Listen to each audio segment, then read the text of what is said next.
Hi guys, welcome back and happy Thursday. Okay, you guys, so I thought that this was really fun because we get to recap the premiere episode of The Real Housewives of Beverly Hills with one of my good friends, Ricky Cornish. And the reason I thought that this was so important is you guys know that next week is BravoCon. So on this date next week, we are kicking off the festivities and I'm going to be live streaming a lot of it for you guys and also doing members only behind the scenes vlogs. So if you guys are not members, then make sure I will post a link in the community tab for you guys to join because you're not going to want to miss that. But in the meantime, what I need for you guys to do with over 100 plus people in the room already in the first minute, go ahead and drop your rating for the premiere. And I asked you guys, did you miss Lisa Rinna? And a lot of people said no. So sorry, Lisa Rinna. But go ahead, smash that like button. If you're not subscribed, get subscribed. And let's welcome Ricky. Hello. What's up, my friend? How are you? Oh my gosh, just like tan. I feel like my body is still tanning. Girl, you're looking so nice and crispy. Like you are living your best life. Like I like am always looking a little tan. I have not looked that dark in a minute. So you're looking good. One tanning. I'm like, I don't know what the hell is going on. I said to Jason earlier, I was like, I'm going to go outside and tan again after I do my videos today. He's like, no, you're not. He's like, you've done it. The one session and you're done. The one session and I'm done. But Ricky, we're getting ready for BravoCon. I am so excited. Like it is crazy to me because we've been talking about it for so long now. And the fact that it's literally a week away. I mean, we are going to have so much fun here in Vegas and I just cannot wait to get the shenanigans started. I'm sure you saved a lot of money on a flight. Yes, I did, thankfully. And you know, it's so funny. I literally just splurged. So my birthday's tomorrow. So I'm kind of like splurging for myself a little bit right now. And I actually just got a ticket to see Adele today. Wait a minute. Okay. So guys, we pushed back. This is exciting because we pushed back this live because Ricky was fighting so hard to get one of these tickets to Adele. Yes. So happy birthday. And what a great present. Seriously, I'm so glad I did it. I bought a ticket for myself and my friend's going to come with me. And I'm just so glad because I felt so bad. I was like, yeah, I can do tomorrow morning. And then I was like, wait, I have an interview. Wait, I just found out I can get an Adele ticket. Priorities. Love you, Adam, but I got to switch some things around here. I mean, listen, I completely understand and I just appreciate you nonetheless. But I do have a few questions before we get into the Beverly Hills Housewives. What? Last year when you flew out to New York, they pay for your flights and stuff, right? Because you do press. So last year was a different situation because I had just started working at the company I work for now. So that was kind of something I really kind of did on my own accord. I kind of like kind of invested that in myself. A lot of the coverage that I did do obviously went to all the platforms that I was working on. But back then we were still kind of working out the kinks and we were still in a transitional period. So I covered a lot of the costs myself actually when I went to BravoCon last year. And this year you're buying your own flight. Well, this year I live in Vegas, so I don't need a flight, thankfully. I just got to pay for the gas to get my car to the convention floor. Okay. So who are you looking forward to seeing most? Oof, that's a great question. Oh my gosh, there's so many. I mean, last year I think was really kind of great for me because that was the first time I got to actually, and thank you for the birthday wishes, everybody. Last year was great because a lot of the housewives that I met last year, I had met on Zoom. So it was the first time I got to actually meet them in person. So that was really fun because like, hey, this year I'm really so excited because I feel like there's just even more comfortability with a lot of these housewives. So I'm more excited to see them in person again. I think I love Garcelle. She's like one of my favorites. I just interviewed Gertie actually this morning. So I love really Gertie and Garcelle. They're both amazing people. Who else? I love Nicole from Miami. She's a fun. I love the Miami cast across the board. I love all of them. Gosh, Potomac. I mean, there's a lot. Sutton. I just interviewed Sutton the other day on the new season of Beverly Hills, which we're about to get into. So she's great. So honestly, I just feel like I'm excited to see everybody. I think it's just going to be a great time. Okay. I like that. I feel like for you, it's a little bit different because you're going to be in the press room. And Yeah. for me, I'm going to be trying to, I don't even know. There's not really like a game plan. I just know that I wing it with Emily D. Baker, who's one of like my favorite content creators. And we just see what shenanigans we can get into. And last year, we found ourselves in and at everything. So I'm hoping this year, with it being Vegas, like I was telling you before we came on the live, like last year at the Javits Center, I felt like I learned the lay of the land. So I was really excited about going back to the Javits Center. And then when they switched it up to Vegas, which I know is still great for you and a lot of other people, I was like, shit, now I have to learn the lay of the land again. This is a whole, like, guys, this is a lot of work. Oh my gosh, it's a lot. Yes. But I'm excited for you to check out Vegas because I think the convention center that it's taking place is a lot more organized. I mean, listen, this is kind of what Vegas is built for. So I feel like it's going to be a lot more organized than Javits Center. I'm just speculating. I don't know for fact, but I would like to think, given the fact that our convention centers here are kind of designed for events like these, that it'll hopefully be easier to get around and you'll be able to figure out the lay of the land pretty soon. Okay. Okay. Well, Ricky, I asked everybody in the live chat and I saw lots of 6, 7s, and 8s, but what would you rate the premiere episode for season 13 of The Real Housewives of Beverly Hills? I love my 90210 girlies, but I got to give this like a 5 or 6. Like, honey, this Really? this is a premiere. Like, I know for me, when I'm excited about a new season, the premiere is what sets the tone. The premiere is what kicks off the rest of the season. It gives us an idea of what we should be excited about. I really wasn't gagging over much. I mean, there were a couple little moments here and there that were cute, but I think for a premiere, it definitely was giving me more like halfway points as opposed to premiere. You know, I have to also add into this too, starting off the way that we did in the first 7 minutes with Eaglewoman. And I had a woman who, my cat is trying to be ridiculous. No problem. Don't get adopted out. I'm going to put her on Craigslist. But I had a woman who was one of the Girardi victims, and she reached out and told me that she was throwing a party with Eaglewoman. And she's like, if you want to fly out to LA. And I'm like, I don't know who Eaglewoman. I knew who she was based off of the first 7 minutes. And then when she said that she saw The Rock and The Rock reminds her of a grandfather. And I was like, that is not a woman that I want to share a Tito soda with. So I am going to pass on this. But starting off the first 7 minutes with that, I was bored. I think that's the problem. I think the premiere was just a little too low energy for it to be a premiere. I think it like had, it kind of had the typical things like the groups coming together for the first time. We're talking about some of the personal problems going on in their lives. Like it had like the essentials, I guess, of what it needs to be a good premiere. But in terms of just the actual content itself, it just wasn't overall that fascinating. And the energy was low. Like I think that we mulled over so many things so quick. Like the Dorit and Erika thing, I was hoping like the thing, having this meditation process and bringing in a spiritual woman and coming in and just like having the conversations, I felt like that sort of ruined a lot only because by them doing that, we immediately get conflict and resolution right out of the gate. And we needed more conflict. Yeah. And it's not even like the worst kind of conflict, but wait. We're going to go through it. So PK sitting there like heckling the Eaglewoman.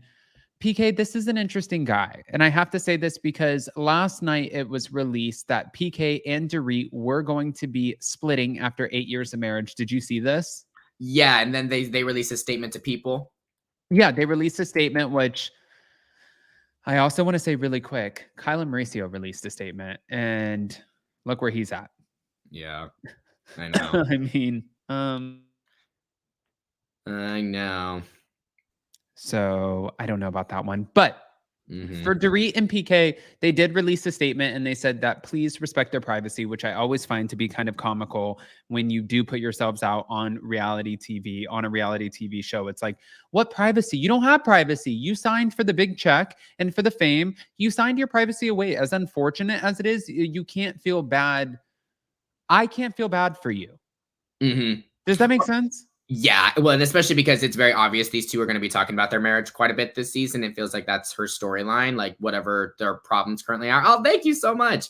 I think that's obviously the big thing is that they're going to be talking about their marriage this season. So you know, you kind of are given the blogs and the rumor mill all the credibility in the world to say whatever they want about your marriage if that's going to be your storyline, right? So then, of course, you're going to have some publications come out and say that they're separated, they're no longer together. That unfortunately just comes with the course.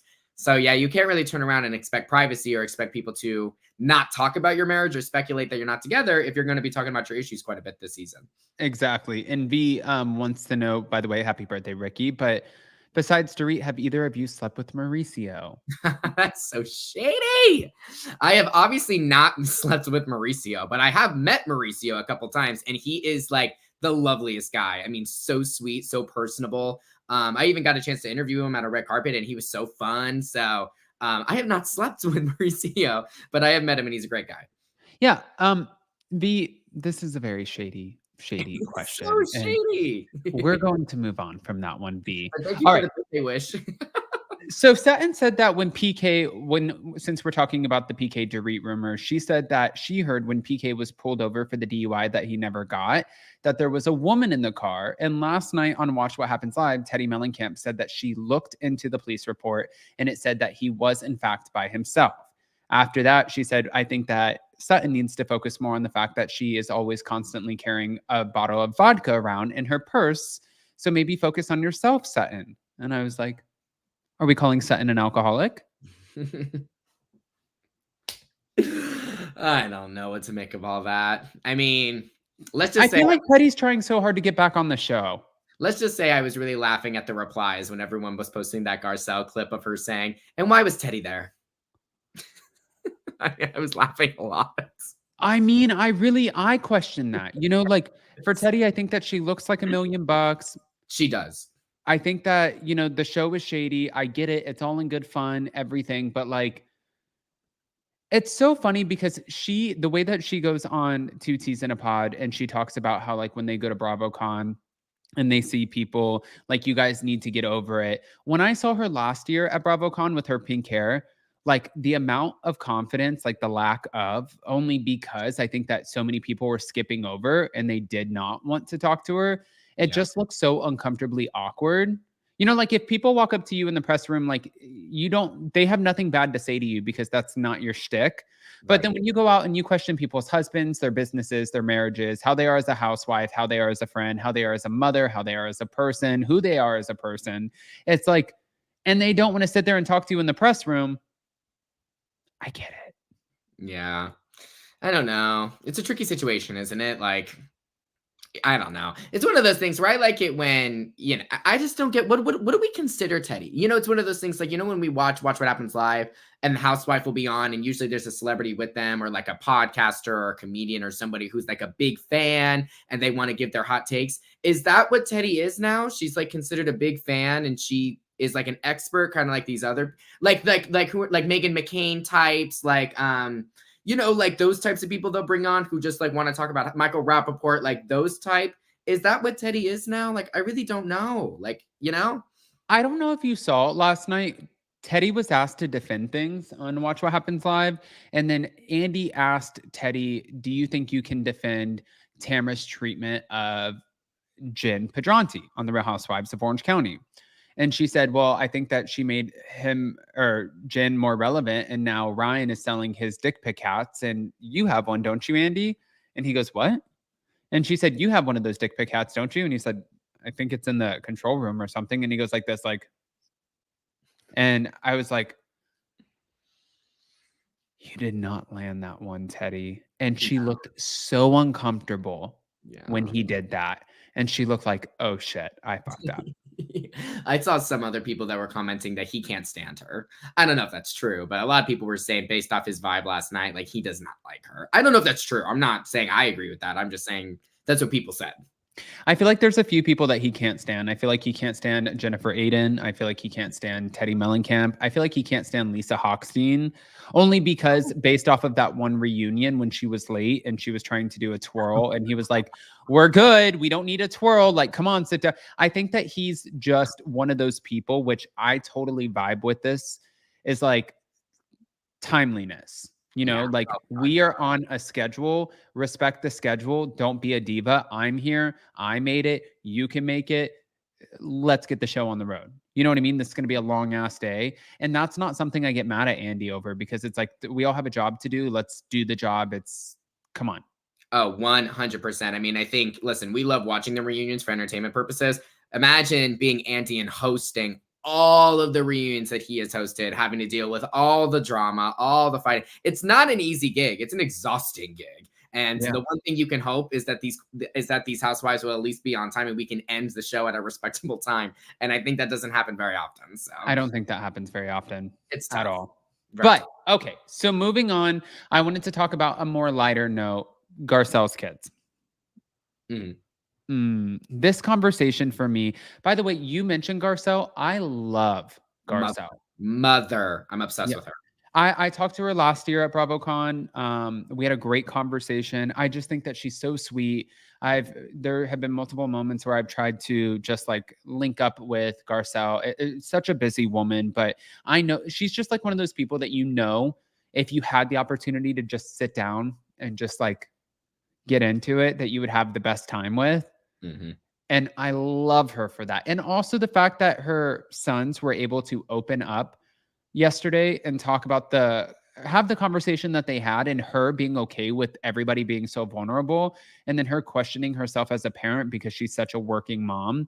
And her son was like, listen, I don't need you to parent me anymore. I'm 15 now. I needed that 2 years ago. And, you know, I felt like you weren't there. I was like, oh no, this makes me so sad. It was a very real conversation, which I love. You know, I feel like a lot of times with these Real Housewife shows, you know, they are an entertainment show at the end of the day, and you got to fuel the fire, get some things going. And I think it's pretty obvious, especially the more and more you watch these shows, like you can tell when things are a little forced. But I really think moments like these, I mean, this is her talking with her kids, you know, and I think having these very honest and real conversations are important if you're going to be a reality TV star, but I think they're also just very beneficial for the audience to watch. I think what I like about these types of scenes is I feel like it hopefully opens up conversations that can happen with other families out there. You know, if there's, you know, families out there that have a disconnect with not just their kids, but maybe their spouses, their siblings, like whatever, like I feel like it gives people a little bit more comfortability to say, hey, listen, like if these people can go on national TV and talk about their fractured family dynamics, maybe I could bring up something that's been bothering me with mine. And I think that's what's great about these shows. Yeah. And I think that also, just to add to that, I think that, you know, like a lot of times, well, literally, I'm just going to piggyback off of what you're saying, because I think a lot of times that we sit back and we sit there with like our little glass of wine or whatever, and we watch it, and it's mindless television while we're cooking or while we're doing whatever, unless it's like you and I and a few other content creators who are doing this, then we really have to like pay attention to the details. But I do like the moments where it's something that, like, if there is a mom or a dad at home and they're seeing this and seeing these conversations, and this could potentially help them, just like sometimes the sobriety journeys, I think it's very beneficial, you know? I'm right there with you. And I think what I really loved about Garcelle is she opened up the conversation. I think that's very important. I love how she sat them down and she was like, what's been going on in our family dynamic that you want to talk about? Tell me. I think we're so used to seeing parents just walking around like they know everything. They just do what they think is right. And then they just tell their kids what to do. And I feel like we oftentimes don't really see parents give the kids the benefit of the doubt. Give them a chance to speak up and to say what they think is going on. Like, they're part of this family too. They have an opinion just like everybody else. So I love that about Garcelle. I think that's a great parent trait. The fact that she gives them the comfortability and the safe space to just, you know, open up and be honest about how they're feeling. I don't think we see that a lot between parent and kid dynamics. So I love that.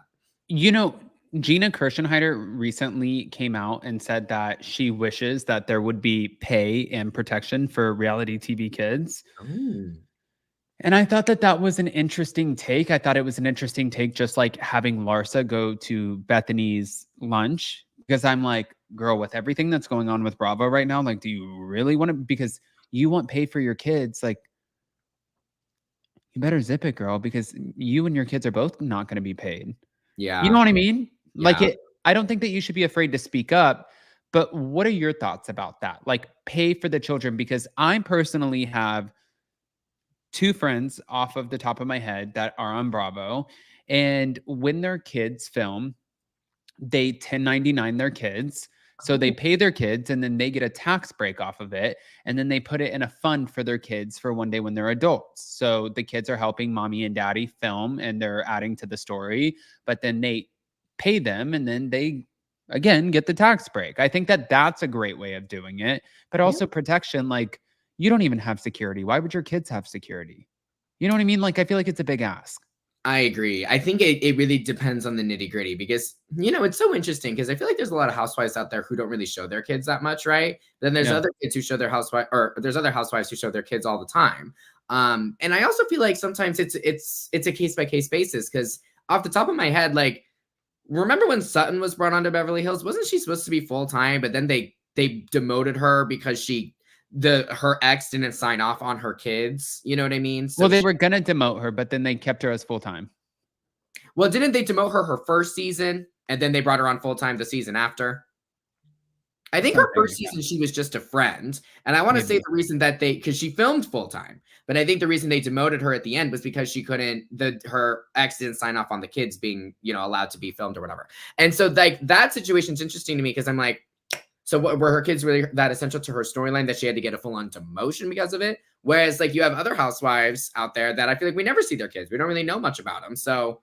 Well, I feel like it's more of a case by case basis. I guess it depends if the network really wants the kids to be involved and if the housewife really wants to showcase the kids. Because unfortunately, with reality TV, they say this all the time. Like, I signed up for the show, my kids didn't sign up for the show. yeah. So it's one of those things where you got to be careful with how much you want to show these kids. I mean, listen, I hate to say it, but Garcelle's kids are a great example. They got attacked hard last year, which was a really disgusting thing to see. Yeah. And no kid deserves that. So it's something to think about.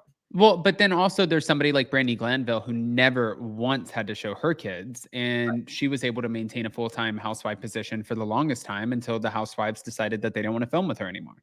Yeah.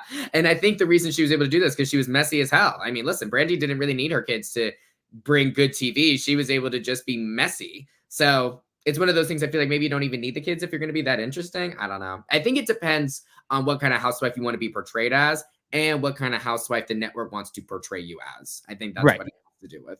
Yeah, because no matter what, you're getting put into a bubble. You have to fit. They're going to characterize you before you can just give them what to work with, but they have a place in their mind for you. It's like they storyboard and mood board the shit out of it before they even start filming the new season. Totally. They have to figure out what's interesting about you. Like, are you interesting without your kids? Not really. Get the kids in there. Yeah. Yeah. So, No, I agree with that. What were your thoughts about Erika coming in saying hormones? Oh my gosh. So I just actually interviewed Erika earlier this week, and we brought this up. I asked her about the whole Ozempic thing and whatnot. And, she said it really well. She said, at the end of the day, I'm doing what feels good for me. And I don't really feel comfortable talking about what I'm doing with my body. It's my business. We have a cast member who has an eating disorder, of course, referring to Crystal.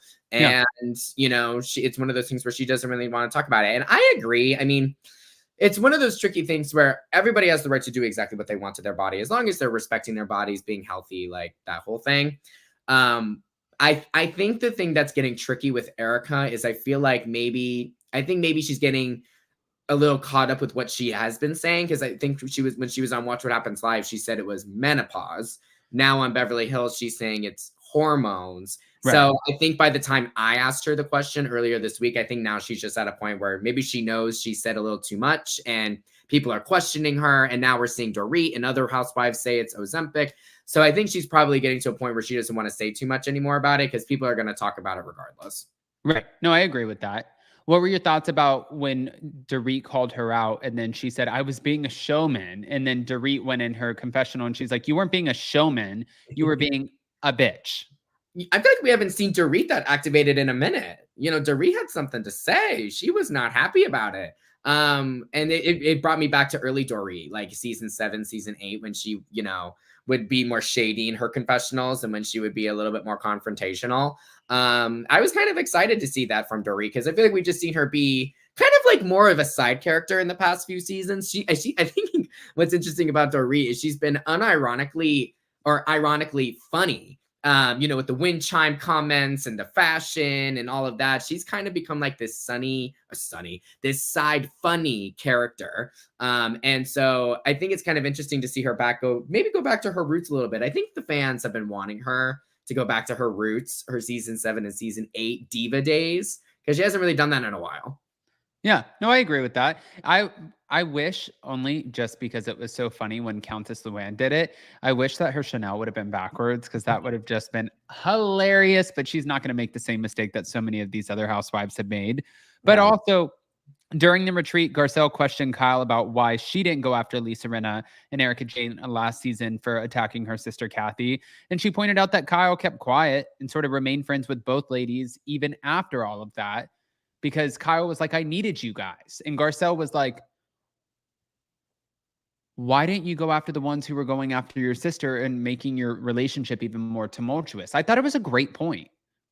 I thought it was a great point, but I totally get where Kyle's coming from, to be honest with you, because I think it's very obvious that her and Kathy have really been at odds over a lot of things throughout the years. I think we have just honestly barely scratched the surface with the things that Kyle and Kathy are fighting about behind the scenes. So I think Kyle's at a point where she's like, yeah, that's my sister, but she said some really crazy things, and these friends of mine were calling it out. And I didn't really feel the need to defend my sister because she did say these things. She did create a wedge in our relationship. Like, so I get where Garcelle is coming from, where some people might be like, that's your sister. Like, why didn't you defend her? But I also get where Kyle's coming from, but being like, well, because she said some crazy stuff. Like, and I actually kind of agreed with what my friends were saying. So I see both sides. And Kyle's like fully embracing this like villain era, not villain era, but the I'm going to protect myself era. And I don't give a shit what anybody thinks. And if you don't like it, then tough. And I'm all about it, I actually. love it. Like, I think that if people are going to sit there and attack you and you are so used to like being a doormat for everybody and putting up with things and sitting there and crying to yourself and crying to your friends, and you have such a happy life, but you spend so much of it just living in sadness. Yeah, take control of that shit, you Sure. know? I'm living. I hope Kyle does whatever she wants. She deserves it. Like, I think she's really taking her power back when it comes to her family with her sister and all of that. And listen, her and Mauricio have been married a long time. None of us actually know the logistics and what's really going on in that marriage. But regardless, when you're married to somebody that long, of course you're going to like run into problems. You're going to have issues. The spark might die out a little bit. Like, things like that happen in every relationship. So I think it's great that she's decided to really focus her energy on herself. She looks fantastic. She's focusing on her fitness. She's getting tattoos. Like, I love this for her. So whatever she's doing to make herself feel good is something I fully support. I agree with that. Okay, next question. Sutton saying that she wants to focus when she was talking to her friend Jennifer Tilly, and she's like, I just want to focus on, and I want to show my husband that I can be financially independent on my own. And then she reveals that she gets $300,000 a month in spousal support. Good for her. Yeah. Good for her. So this support lasts until she gets married again, which if I were her, I would never get married again. Never. I would have a longtime boyfriend. Yes. I would be very okay with that. And 300, I mean, think about that. $3.6 million a year in spousal support. Just a check. Just a Just check. to check. Like she could spend whatever she wants. And then that's spousal support, right? And then there's like another 150,000 and something else. So I think that she collects anywhere between 450,000 to 600,000 a month. Unbelievable. Good for her. Don't you wish those were your problems? Yeah. Yeah. Don't you wish? But I love that for her. I think it's great. I mean, listen, Sutton at the end of the day did really kind of build a life with her ex, and she worked right alongside with him. I think they have 1 or 2 kids together. Listen, like, she's doing what she's got to do. I think whatever she wants to. I think it's, what I like about her, honestly. I really have respect from people. Like, I would respect her if she just took that check and did nothing with her life. She has every right not to do anything. But I love that she also wants to invest in herself. She has this store. There's other things that she wants to do. I really respect that, because the easy thing to do would just be to do nothing. But she doesn't want to do that. She wants to be her own person. She wants to stand on her own 2 feet, and good for her. So if she wants to keep doing that, like, go for it, girl. Life's too short. Do what you want. Listen to this settlement. So an investigative fan account for Bravo, this is what they showed last night. It was reported that Sutton Strack walked away with $300,000 in spousal support each month, $1.235 million in cash. She walked away with their Los Angeles home, their Augusta home, an apartment in Venice, Italy. Okay, so that's not it. Right. And then from there, she also allegedly pocketed a couple of vehicles, a Vespa, partial ownership of 2 minor league baseball teams, 44% stake in a lumber company, countless investment shares, and the Amex reward points. She's good. She's good. She's good. She's good.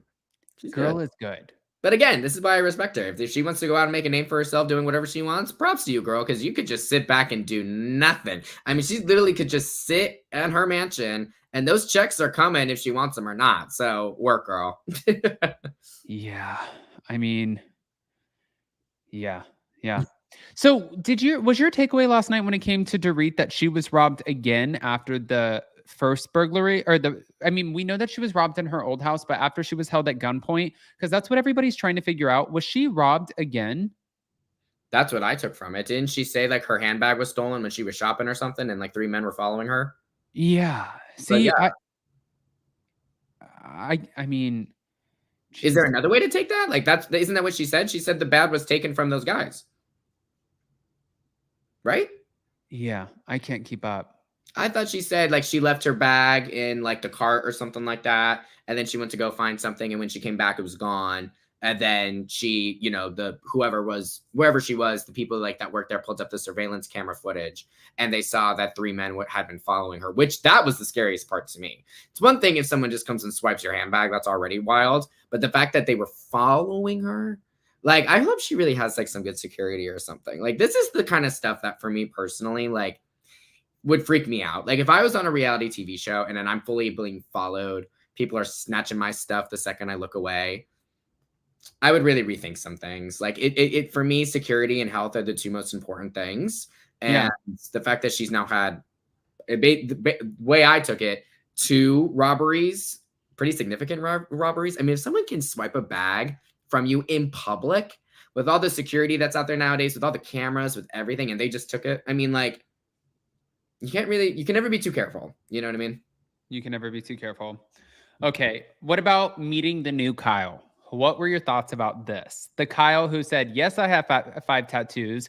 Maybe you should be paying more attention to my body and I'll do whatever I want. I don't care.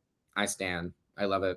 I love everything about this. Keep going, girl. Get a sleeve if you want. Like whatever makes you feel good about your body and makes you feel good, as long as you're safe, happy, and healthy, girl, eat it up. Do what you want to do. I love it. And I will say, like I know I had mentioned earlier that I've met Mauricio a couple times and he's great. And he is great. I really, really like Mauricio. I didn't like the whole, like, okay, that's enough tattoos. Like, I don't want you like getting any more. I don't like that. I think it's mainly because for me, I would not like that. Like if somebody was telling me that I was not able to get more tattoos, I would be like looking at them. I would have the exact same reaction that Kyle had. Like, it's not up to you. I can do whatever I want to do. Yeah. So love Mauricio. I think he's a fantastic person, but I didn't appreciate him telling her not to get more tattoos. It's not up to you. It's her body. And like Kyle had mentioned, you didn't even realize I had 5. You thought I had 3. So I think I didn't really like that. It's like, let her do what she wants. Like if she wants to get more tattoos, more power to her. His confused, annoyed face while saying love bean. He's like, I'm like, God.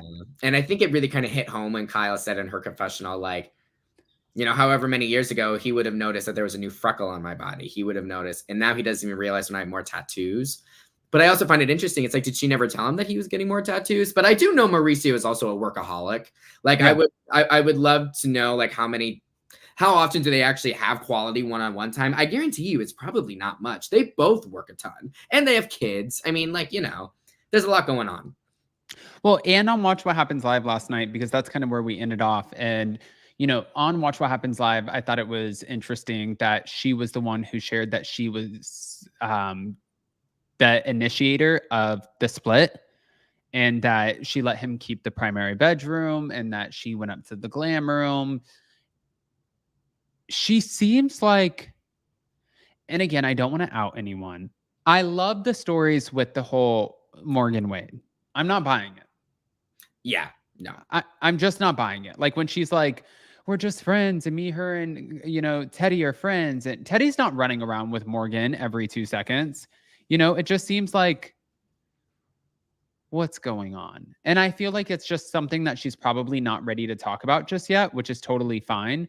But I think that that's also why we don't have a crying Kyle on the show. You know what I mean? Like last night when Andy asked her about Mauricio holding hands with Emma Slater, I think it was because she's like, I'm in my own situationship, Yeah, I mean, and here's my thing too. I think people kind of forget, like maybe Kyle doesn't have all the answers either. I think sometimes people kind of forget about that. Like, we see Kyle with this new girl and, she's in her music videos and they're getting tattoos together and they're doing all of that. I mean, and now, and people are quick to assume they're in a relationship. People are quick to assume they're dating or whatever. I mean, that definitely there's a good probability that that's probably not the case. But here's the thing.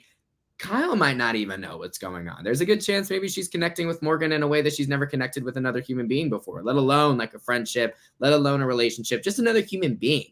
And when you throw all these rumors, you throw all these accusations, like Kyle's like, none of that is true. But at the same time, she doesn't have to explain what it is because she might not even know what it is. She might just be having a good time getting to know somebody new in her life. Like we shouldn't be so quick to judge. Like, who knows what's going on? No, I'm being quick to judge. Well, that's who you are. I'm just kidding. But also, you know what made me really nervous for her last night is I know that I just saw Kathy Hilton with her and her daughters at the Morgan Wade concert. And last night there was a lot of conversation about Kathy Hilton when Kathy's not on the show. And that just made me really, really nervous because if they have made strides in their relationship, like Kyle knows what she's saying in these confessionals and saying in some of these moments, but Kathy's not privy to them. And I'm sure she's not jumping right on the phone with Kathy to tell her. And now looking back, Kathy might be like, what the fuck? It's such a tricky situation, isn't it? I know. I really hope Kathy and Kyle can just get to a good place. It's so hard when you're talking about family. It's so hard when you're talking about sisters. And I do know, I think for the most part, Kathy and Kyle did move on. But yes, this is the problem when you film a reality show, because you might get over it in the moment. But 5 minutes ago, you weren't over it, and you told the camera you weren't over it, and the camera's going to air that 6 months from now. So then, 6 months from now, you're upset again because, it's come back up. So that's the problem when you air out all your grievances to a camera. The camera holds it and can use it whenever it wants to. And then those hurt feelings come back. So it's hard to mend relationships when reality TV is involved. Yeah, I agree. All right. So going back to BravoCon really quick, who do you think is going to have the most drama this year between everything that we know about the Real Housewives of New Jersey, Tamra and Teddy? Who else do we have showing up? We have the Vanderpump Rules cast showing up. Yeah. Like, where do you think the most like is Kyle bringing Morgan Wade? I don't know. I think the bigger question is, which panel do we think will get the stampede this year? And if I were to guess, I think it would definitely be Vanderpump Rules for sure. Yeah. And I think I give a lot of credit to my sister Karamo. I think he's got a tough job to do by moderating that panel. I'm giving him all the credit. I'm wishing him all the best of luck. But I think people are going to be dying to go to the Vanderpump Rules panel. So I think that'll be the one to watch. But I think it's hard to predict. I think last year, Salt Lake City had a really strong panel. I don't think people were really expecting that. I think that was probably the most drama-filled Housewives panel last year. Yeah, New Jersey is going to be interesting just because we've been hearing so much about Danielle and Jennifer's physical altercation. Yeah. A fan or two is definitely going to hop on the mic and ask about that. I might even ask it in the press room. Who knows? But it's one of those things, I think, just given what we've heard about New Jersey, that'll be interesting. I think a lot of people have questions about New Jersey, given the fact that they're filming right now. And a lot has been already spilled about this season, in blogs and whatnot. So I think Jersey will be interesting, but it's one of those things where they keep Jersey separate. So how dramatic is it really going to get? I know. I hate that they keep it separate. But also, I was wondering too, do you think Mary Cosby will be showing up? No, she's not on the BravoCon website, so I don't think she's going. And Monica Garcia will be there. I hope so. I think Monica's going. Yeah. Yeah, I think that Monica would be great for BravoCon anyways. Wait, I'm sorry. Say that again. I said I think Monica would be great for BravoCon. Oh, yeah. I think Salt Lake City will be a good panel. I think it'll be a good panel. If I had to list the panels in order of who I think is going to be the strongest, I think that they're going to gear a lot of questions about Morgan and Mauricio to the Beverly Hills panel. OC, I think, will be a very strong panel because it's going to be the first time Tamra and Jennifer Pedranti will be seeing each other in a long time, and also Heather Dubrow. I also think that the Vanderpump Rules panel, the only way that will be exciting is if they force Ariana and Tom to be on the same stage. Right. And have some of these awkward conversations, even though I don't think Ariana will engage in the conversations. You know what I mean? I think that she's like pretty well versed in just being like, get out of my face, you not. And I mean, Potomac, Candace Diller Bassett is a wordsmith, so you never know. I think overall it's going to be very entertaining. You know, I Yeah. kind of feel like even though BravoCon premiered years ago or like a few years ago, I think with COVID and everything, you know, it really kind of slowed down that momentum. So I feel like last year in a lot of ways was really kind of like the first BravoCon. And I still even think last year they still had to work out the kinks. I mean, I think the fact that they moved it to Vegas this year shows that Javits Center maybe wasn't the best fit. I feel like there was probably just a lot of logistics that they got with New York City as a backdrop. So I'm hoping that this year, with it being in Vegas, you know, if they can really find their footing here, it could be really exciting just to kind of see what goes on. And also think about the fun stuff. Can you imagine walking through the casino and Karen Huger is at the slot machine? Could you imagine going to the buffet and Whitney Rose is getting some pancakes? I mean, like, there are some really fun potential moments of being in Las Vegas with your favorite Bravo celebrities. I mean, there's some fun to be had. Yeah, there's definitely some fun to be had. I agree with you. I think that it's going to be really, really fun. Do you think that, like, last year, their problem was that they way oversold tickets and they didn't have enough security, but they also have to outsource security for the Javits Center? I wonder if the Caesars Forum just comes with its own security. Well, this is why I think last year was kind of like the first year in a lot of ways. Because, yeah, clearly they did not know how to handle the crowds last year. They did not realize that some of these Bravo fans are passionate, is like, I think maybe the kindest word I could use. So it's one of those things where they definitely did not anticipate that, and it was crazy, especially that first day. So I think going into it this year, you know, Vegas is built for conventions. Vegas is built for big fandoms and crazy things like this. So I think going into it, they learned from their mistakes last year, and I definitely think there will be tighter security. I think it'll be a more professional way of doing things, given the fact that it's taking place here. Yeah, I agree. I agree. Well, Ricky, if they don't know, one, I appreciate the hell out of you. But if they don't know, will you let them know? Yes, follow me on all the social medias, Instagram, TikTok, Twitter, at Ricky Cornish. I will say, definitely like look up my housewife stuff on YouTube and whatnot. The Erika interview I just did is doing pretty well on YouTube and whatnot. So make sure you're getting all the tea, because there's always some fun moments to be had, and there's some good interviews in there. And I definitely would recommend that you guys check it out. So follow me and catch all the excitement on my social media. Yes, definitely. All right, guys. Did you see the Scandal Dr. Drew therapy session? No, I can't do any more Scandal. I did it for 4 months, and I'm sure we are going to get our fill. But again, guys, I wanted to let you know, if you haven't already, go ahead, smash that like button, of course. We are live tomorrow for our Hot Messy Topics with Kim from Bravo Breaking News. And then next week, the lives are going to be a little bit more slim, considering I'm going to be out of town, and then coming back into town, and then flying back out of town again for Vegas, but also because of BravoCon. So if you guys are a part of our members, I'm going to live stream from the actual events, and I will share a lot with you guys, but then I will also be putting up behind the scenes vlogs for you as well. So just a lot of content coming your guys' way. I love you guys. Thank you to everybody in the live chat. Thank you to everyone who modded, and thank you for being so respectful. We will see you next time. Of course, go follow Ricky.